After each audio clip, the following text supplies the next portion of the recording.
everyone, Miss Williams here. Just wanted to welcome you back from Track Out and give you a quick update on some things we're going to be doing this week. And I'm in fact just going to go ahead and show you something we're going to be doing in math this week so you can get used to a strategy we're using. I know we've introduced a lot of math strategies for adding and subtracting this year, and we have yet another one. So I thought it would be really helpful before you get the homework next week to see how we're doing some double-digit addition. So I'll show you that in just a second.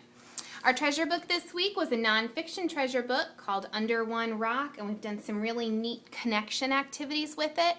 I think oftentimes it's a little more difficult to connect to nonfiction unless you've actually experienced something yourself. So we've been practicing being cool connectors, thinking about what the author has said, new information that's been taught, and then how we can relate to that. So something as simple as there was a village of animals living under this one rock, and that reminds me of the neighborhood I live in, or the community I live in, the town I live in.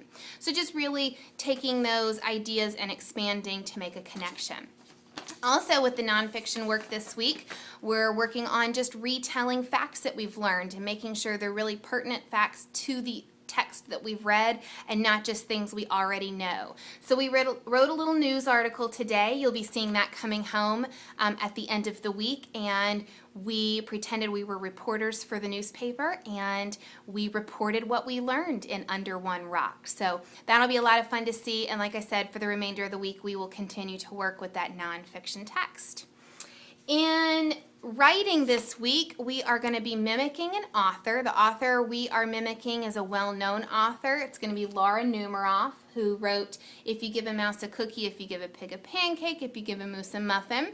And we are pretending to write just like her. So today we started off, we've been talking a lot about cause and effect and what caused the mouse to want the next thing, the next thing, and the next thing as the story goes along. And we are picking animals and creating our own little sequence of events very similar. So those will be a lot of fun to read when those come home. In science, we're starting a new unit, and this book paired up quite nicely with it. We're going to be studying organisms, so live creatures and plants. We're going to be growing some plants in the classroom, as well as investigating and studying parts of plants, as well as some little creatures. So that's going to be a lot of fun, and that'll take us through the end of the school year in science. All right, let me show you the math strategy I want to teach you, because I was pretty fond of this one once I started teaching it.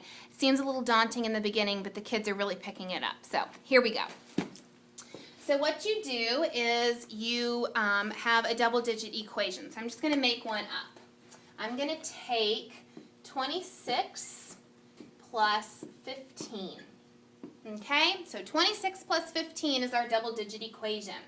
What I'm going to do is I'm going to add my tens first. So I have two tens, which is 20, and one 10, which is 10. And I'm going to add those together. 20 plus 10 more is 30. Then I'm going to add my ones. I have 6, and I have 5. 6 plus 5 equals 11. Now I'm going to add my tens and my ones together. 30 plus 11. I'm going to add my ones. 0 plus 1 is 1. 3 plus 1 is 4. And I get my answer of 41. Now the reason we're doing it this way is because we're not regrouping in first grade. And you can see that this equation, 6 plus 5, would require some regrouping, which we know very well it's not first grade appropriate. So we're taking it and pulling it apart by tens and by ones, and then taking our tens and our ones and adding them together. So I hope that makes sense to you. The kids have been doing a really good job with it. And of course, we're still using our drawing strategy, so that's completely acceptable. So they might see 26 plus 15, and they're more than able to take 26, 10, 20, 21, 22, 23, 24, 25, 26, plus 15, 10, 11, 12, 13, 14, 15, our 10 sticks and our ones. They're taught to see if they can make one more group of 10, which in this equation you can. I'm going to circle that 10, that 5 and that 5, and now I can count my picture. 10, 20, 30, 40, 41. no matter which way you do it, you get the same answer. So I hope that helps a little bit, and we're going to continue practicing that this week. Yeah, like I said, just another cool strategy for the kids to learn. So hope you guys are doing well, and be checking your newsletter, our Homeschool Connections, because we have a lot of important dates coming up, like Field Day and some end of the year activities. So can't believe we're talking about finishing up the school year, but that's what we're doing. So keep working hard, read every night. Fluency Folders will come home Thursday. Hope you're well. Hope you had a great long track out, and I'll see you real soon. Bye.